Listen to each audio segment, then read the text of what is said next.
What was the very first moment when you remember falling in love with film? The very first moment was actually under mosquito nets in Bhubaneswar in Orissa in East India, where I was grew up. And we had a foster grandfather type who used to shoot man-eating tigers, this is true. And he would come under the mosquito nets, an old friend of my family, and he would tell us these stories of the man-eating tiger that he shot when he was 25 years old in Orissa. And then he took us to the only cinema theater that existed in this little town, and they showed us only one film every Sunday morning, and that was Dr. Zhivago. Wow. Wow. So the contrast of being transported into a story by him and then being taken to Siberia in the heat of tropical India with Omar Sharif was something that was palpable and memorable.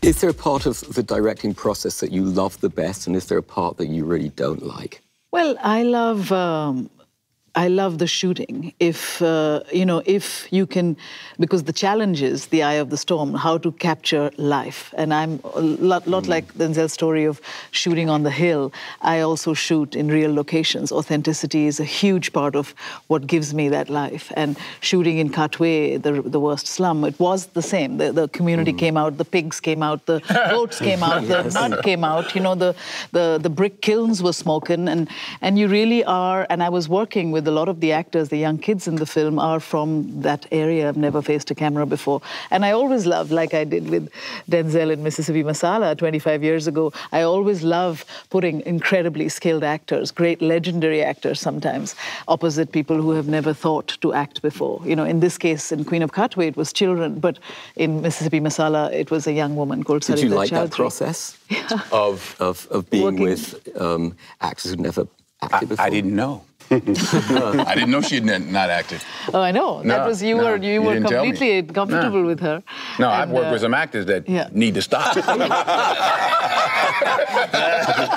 The real experienced actors that really should quit. But that's the beauty of picking the right kid in this case, you know, the children. So it's that alchemy I also love.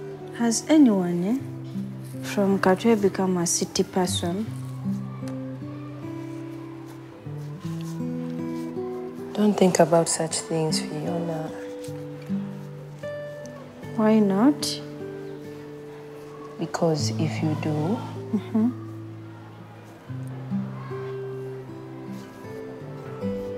you would be disappointed. Mama, I will give you a house one day. It's all this machinations, everything. You might have all of this at your disposal or to be controlled, but there is a real sort of almost a simplicity to be in that state of shock. Of shock, but also of complete focus that is what you're looking for. And you will not stop until you get that, and all these elements to come together, to get that moment, hopefully an epiphany, but most likely not. Yeah. You have to create the epiphany later.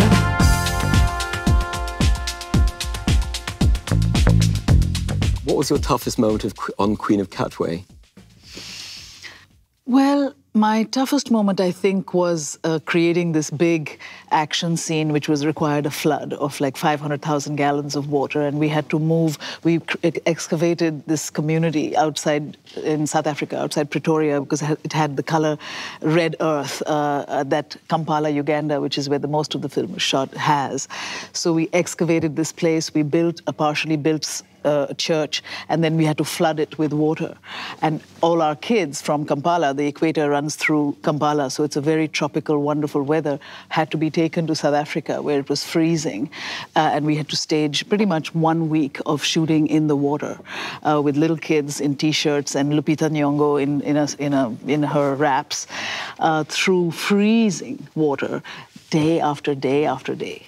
And the one thing that really saved us was somebody had a smart idea of having a hot tub right next to the set. And all these kids who really came from the streets of Katwe, which is the worst slum in Kampala, had never seen a hot tub. So as soon as I said cut, they just were thrilled and jumped into the hot tub, and they remained permanently wet, for the 6 days.